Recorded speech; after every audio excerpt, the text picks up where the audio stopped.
In collaboration with the Alameda County Bar Association, this is Love Thy Lawyer, where we talk with members of the ACBA about their lives and legal careers. I'm Louis Goodman, the host of the LTL podcast, and yes, I'm a member of the Alameda County Bar Association. All right, well, welcome everybody to today's ACBA and the criminal section event. So we're going to have an interview today with our interviewer, Louis Goodman, and then our interviewee today, JoAnnas Background. I'd like to thank our sponsor today for this event. So this program is sponsored by Premier Bail Bonds, and they're helping to make this program and others happen. So I'll hand it over to Louis to get us started. Can you give us the sponsor's information? Yeah, sure. So the sponsor contact information is Ryan Leary. So his number is 408-482-7822. And you can email him at Ryan, that's RYAN, @bail.com. My name is Louis Goodman. I'm the host of the Love Thy Lawyer podcast, and we are doing this podcast in conjunction with the Alameda County Bar Association as part of the ongoing Barristers Club Get to Meet the Attorneys and Judges program. Today, we're very happy to have one of our attorneys in Alameda County. She is admitted in both California and Florida. She started her career in the Sacramento County District Attorney's Office. She prosecuted hundreds of misdemeanor and felony offenses. Then she moved into the world of civil litigation, where she tried cases as a creditor's rights attorney. More recently, she formed and now heads her own firm, helping clients navigate the difficulties of the criminal justice system. She passionately and tenaciously fights for fairness. JoAnnas, Nieves, welcome. Thank you. Thanks for having me. It really is a privilege to have you. You are certainly, in my view, one of the real up-and-coming stars of the private practice in Alameda County. Where is your office located right now? It's at 160 Franklin Street, Suite 210, which is in Jack London Square, right across from where Kincaid's used to be. So we have a really good view of the marina. Now, if someone wants to find you online, how would they go about doing that? You can find us online at www.nieveslawfirm.com. And we'll make sure we get that in the show notes as well. How long have you been practicing law? About a decade. So 2011, June 2011. Where are you from originally? Originally from Miami, from Florida. I grew up there. I did my undergrad there. I went to law school in Florida, and then now I'm a transplant. So where did you go to high school, in Miami? Yeah, I went to a school. It's called School for Advanced Studies. They basically take all of the top performers, invite them to a school where you do dual enrollment. So I did high school in the afternoon, college in the day, and graduated with pretty much an associate's degree by the time I went to college. So you've been a top performer for a long time. I'm competitive. What sort of activities did you enjoy doing in high school? Wow. I did karate and I played piano. After you graduated from high school, where did you go to college? Florida State. And where's that located? In Tallahassee, Florida. What was that experience like for you? It was one of the best times of my life. It was so good. I went back again. I did 2 undergraduate degrees. I did a dual degree program while I was there, one in multinational business, and my second degree was in finance. And then after I graduated, I took a year off and I went back for law school. What sort of activities were you involved in when you were an undergrad? Oh, a lot. I was president of the Multicultural Greek Council. I was parliamentarian and social chair for my sorority, Theta Nu Xi Multicultural Sorority Incorporated. I was involved in the Hispanic Student Union. I was working. I worked 3 jobs at all times. I was constantly doing something. And then I went to class. And you went to class too. Somehow that happened. So you graduated and then you took a year off. What did you do during that year? I was really young when I graduated. So I got my first degree at 19. I got my second degree at 20. I was just really unsure of what I wanted to do with my life. And I didn't know I was going to go to law school. So I worked. I had a job at a bank and I was working there. And I had two sorority sisters who were studying for the LSAT. And I was like, you know what? I'll just take this with you guys. And I registered. And the day before the LSAT, I cracked the book open and was like, all right, let me see what this test is all about. And then I went and took it. And it turned out of the three of us, I was the one who ended up going to law school and becoming a lawyer. So when was the first time that you really started thinking about going to law school or becoming a lawyer? It was after that. I thought I was going to go to the military. And you went back to Florida State for law school? I did. And the funny story with that is I actually applied to University of Florida, which at the time was ranked just a little bit higher than Florida State. And I applied. I tell people I applied just to turn them down because I got accepted, but we're such fierce rivals and I'm a double no. So I was like, yeah, I got into UF and I said no. How did it differ being in law school at Florida State versus being an undergraduate at Florida State? I had to It became far more regimented. I needed to read, I needed to study, I needed to retain this information because it was all based on, your scores and your passing grades were all based on one exam at the end of the semester. It wasn't these midterms or you write a paper and you get a grade. It was just no, retain this knowledge, regurgitate it and pass. So it was different. Once you got out of law school, what was your first legal job? My first legal job was at SAC DA. My second year of law school, I interviewed via video conference for an internship at the Sacramento County DA's office. And I got that as a summer internship my 2L year. At the end of that internship, I was offered a full-time position upon the completion of law school. So I went back to Florida, finished my third year. How is it that you became focused on the Sacramento County District Attorney's Office from Tallahassee, Florida? For some reason, they were doing OCIs at Florida State. And my intern class, so my LRA class, they were from all over. We had people from Notre Dame. We had somebody from Hofstra. So it seemed like Sacramento was just actively recruiting out of state for some reason. Interesting. And to me, it seemed like a fun experience. That's really what got it started. I was like, oh, summer in California, never been, let me go. And then it turned out that this is, now my home for about 11 years. After you were in Sacramento County District Attorney's Office, you tried some cases there, I take it? Yeah. So most of my cases, like my jury trials, I did in the Second Judicial Circuit in Leon County, Florida. I did 4 jury trials and a bench trial while I was there. And in Sacramento, mostly what I didn't do any jury trials in SAC that I can recall. I prepped a lot of jury trials, did a number of 1538.5s and preliminary hearings, and then ran a calendar department or assisted in running a calendar department because, of course, I was still a newbie. And then I did a stint in the Consumer and Environmental Protection Department, working on a big case at the time. At some point, you left the district attorney's office and you went into a civil practice. Tell us a little bit about that.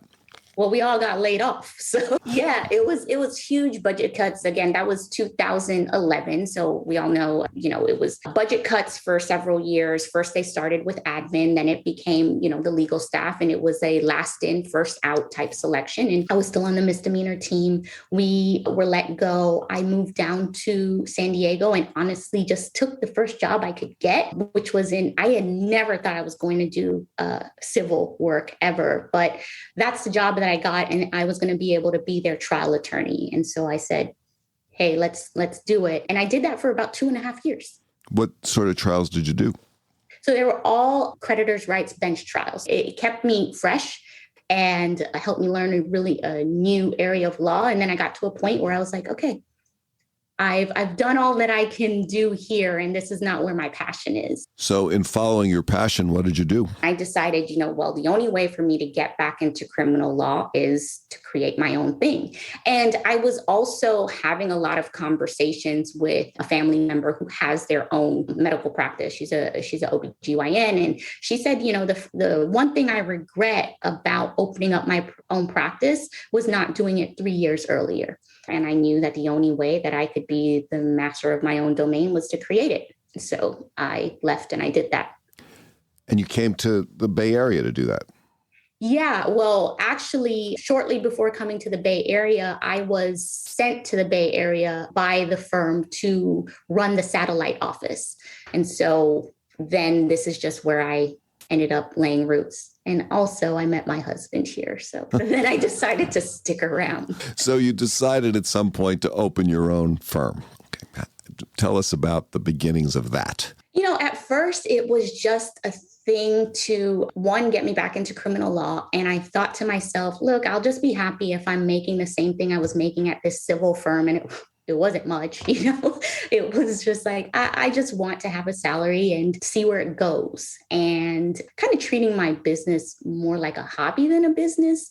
And then eventually that turned into a systematized plan to grow the business. How did you develop that system to grow the business? I wrote it all down.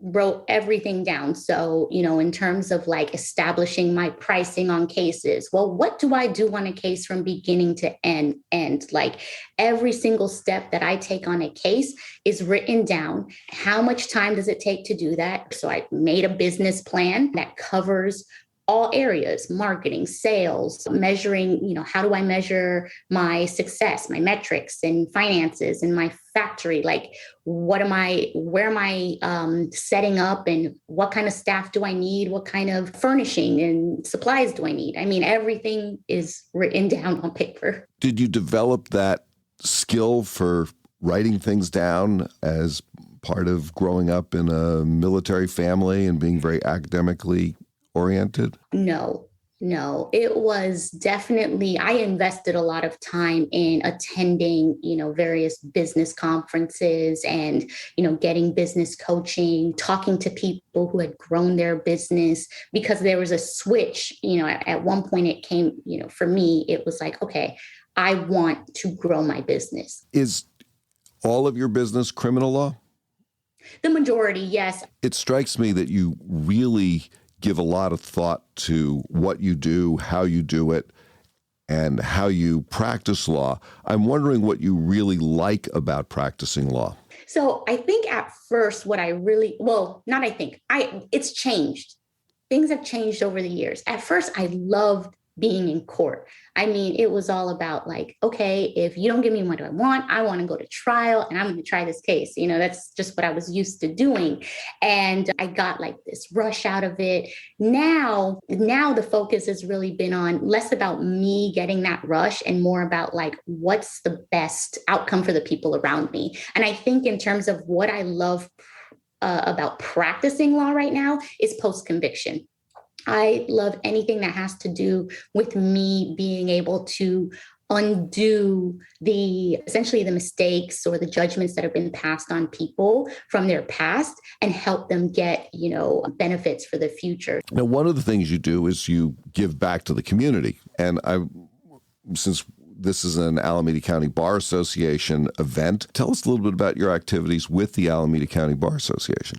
Interacting with the Alameda County Bar Association, I think back in 2013 when I first moved up here, and then I started thinking about going out on my own, because my entire network from, childhood friends to college friends, law school friends, everything was back in Florida.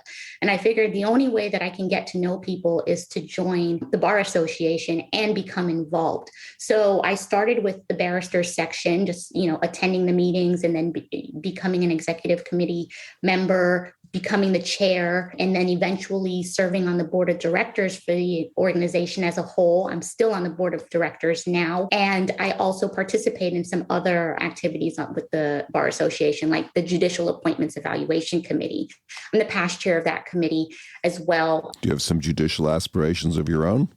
Not at all. I have been asked that over and over again. I like what I do too much, and I have a hard time hiding what's on my face. And I don't think I'll pass muster when it comes to the judicial temperament part. You've really taken a real leadership role when it comes to women in the law and women in business. I'm wondering if you could tell us a little bit about that. Yeah, absolutely. I think that it's for everybody. I really believe knowledge is power, and it's empowering to empower others. And I think that when I look back to what I had or what I didn't have access to when I was growing up, and it wasn't that I was raised in like a low socioeconomic area or household. It was just that my parents were very focused on go to school, do good, go to school, do good. But there wasn't anything after that high school. There wasn't anything about like, where should you apply to college? What do you do? And so now I'm really invested in, I get invited to speak on women in leadership calls. I just did one about 2 weeks ago. I've spoken with the ABA, Women in Criminal Justice Task Force. And I think it's important to invest in those areas where you could have benefited from if you had the opportunity. If a young person was thinking about law as a career choice, would you recommend it?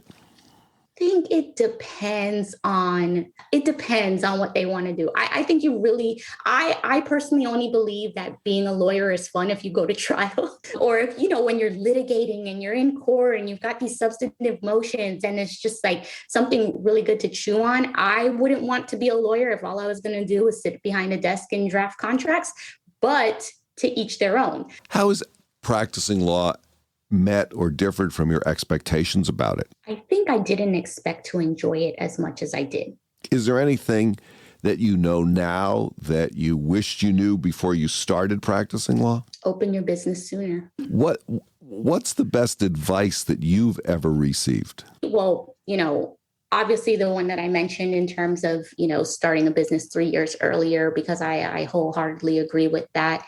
And, I would say that it really just comes from a lot of reading that I do. I believe that, maybe this first part is the advice that has translated to the rest. Leaders are readers. So for me, I invest so much time and energy in reading books about business and reading books about marketing and sales and rainmaking and all of this stuff, because it's like, I think it's important to understand it. Do you think the legal system's fair? Do you want me to elaborate? A little bit, yeah. Yeah, sure. No, I think that maybe some things are well-intentioned, but it's not fair. I'm going to shift gears here a little bit. What's your family life like, and how has practicing law affected that? Sure. Family life is good. I think that now, because I focused on building the business side of what I'm doing, it has given me the opportunity to do things that I hadn't even imagined, the amount of travel that I do and the time that I can take away from work and spend with my family. I just had a baby in the pandemic. And so that's really been a blessing. And I think my family life in general has been great and has benefited from me focusing on taking my practice from a hobby to a business. This podcast is presented and supported by the Alameda County Bar Association. ACBA provides a wide range of certified continuing legal educational programs, networking opportunities, and social events. If you are a member of ACBA, thank you. If you are not yet a member, we hope you will consider joining this organization that is by, for, and in support of practicing attorneys. And now, back to our interview. Let's say you came into some real money, say $3 or $4 billion. What, if anything, would you do differently in your life? I'd sell my business, and I don't know if I would do anything differently, except, it wouldn't be different. It'd just probably be more. Like, I'd travel more, probably on a private jet, so I don't have to worry about anybody else. And I would buy more property. Right now we have 3 houses. I would buy more. And I plan on buying a house in Cambridge because my daughter's going to Harvard. And I'd probably donate more, because I do a lot of charitable contributions. and support, sponsor more. I think it would just be a more thing. Take the things that I'm doing and magnify it. If you had a magic wand that could wave it over the legal system or the world in general, change one thing with that magic wand, what would that be? I think it would be people's hearts, because I think a lot can be done with softening of people's hearts. And it doesn't mean that you're a soft person or a pushover. I think I'm a very assertive and aggressive litigator when I need to be. But I also think that there is room for understanding people for, who they are, recognizing that everybody makes mistakes, whether you're on in a DA's office or a PD's office or private practice, whatever it is, everybody's made mistakes. So just softened hearts. I'd like to open this up to have people who are on the call ask a question or make a comment. How about Mike? Mike Spencer, you've been here for a while. Have anything you would like to ask JoAnnas? I just wanted to, because of your experience, and I work in criminal defense as a private investigator, and it's a very complicated question. Who needs to serve time in prison? Right. And, if we were talking about a different thing about like whether or not prison should exist and if we should just do away with all of that, I think that's a different answer. But do I think like long sentences are necessary? No. Lisa Simmons, are you there? Lisa, hi. I have two questions for you, JoAnnas. The first one is, what's the highest degree belt you got in karate? And the second one is, where are you going to be in 5 years? Where do you see yourself personally and professionally? Yeah, so I stopped karate when I was in high school. I think I was like a green belt, if I remember. And my 5 years, I definitely see myself expanding. And in 5 years, I know I'm going to expand further throughout the state of California. I contemplate whether or not by then I'll be in Florida as well. I am barred in Florida. I've never actively taken cases there. I just did it for the sake of that's where I grew up, and if ever I needed to go back. So that is something that's on my radar, but I think expansion is the easy answer. Richard Gallardo, you have a question for JoAnnas? Hi, JoAnnas. I don't think we've actually met, but I have seen you in court from time to time. I work with options and premier bail. What do you see with the pandemic and how that affects Alameda County in particular on the out of custody situation? What changes do you see down the road, and how can out of custody programs like EMP play a part in the future? I wish that, I'll start with this. I wish that it was utilized more. I think, for instance, on gun cases, right? DA's offices always want 120 days minimum on, in custody time on their gun cases. For what reason? I don't know why they came to this 120-day number. It's ridiculous. But I think that, when you think about, hey, we're in the middle of a pandemic, now is as good a time as any to give somebody electronic home detention or, have them on monitoring. It should be used more. I do think Alameda is doing a really good job compared to some other counties that I practice in terms of the availability of information, their, newly developed app that they have, the way that they have utilized blue jeans to keep cases moving. I think the county is doing well, and I hope that is something that they continue to leverage in the future. Great. Thank you. Taylor Mowdy, are you available? Taylor? Yeah, I am. Good afternoon. Hi, Taylor. Hi. Hi, Taylor. I'm curious to know, based on what I hear is an extensive experience on being a business owner, being a sole proprietor, or at least a sole practitioner in building your own law business. And so too, even your humanitarian objectives and those sort of qualities to you as a person. What would be a good alternative, or not alternative as in the terms of this or that, but in addition to practicing criminal defense and wanting to achieve a humanitarian objective, what other areas of law would you see a sole practitioner expanding into? I think for me, if I was to ever expand into an area, and I don't see myself doing it, but I have definitely contemplated immigration law, because I do think that it there's so much crossover with what I do already. The underlying goals of, helping people achieve like a brighter future and achieve their goals is something that I'm like really focused on. I mean, every single client I have, I ask them like, what are your goals? Not just with this case, but with the future, right? And so I think that is something that I could accomplish with immigration as well. JoAnnas, Nieves, thank you so much for joining us this afternoon on the podcast for the Alameda County Bar Association in conjunction with Love Thy Lawyer. We are unfortunately out of time, but thank you very much for being here. It's really been a fun discussion, and thanks to the other individuals who have been on the call. Thank you. Thanks for having me. That's it for today's edition of Love Thy Lawyer in collaboration with the Alameda County Bar Association.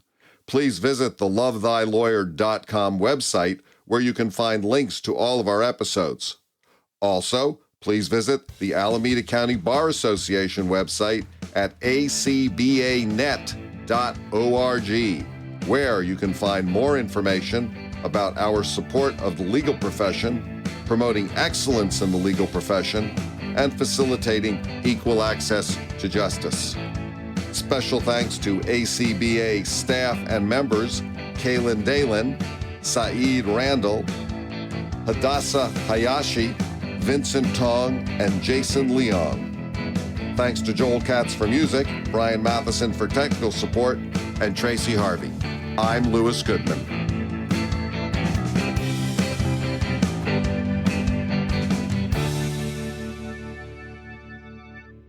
I started my counseling back when I was a bartender.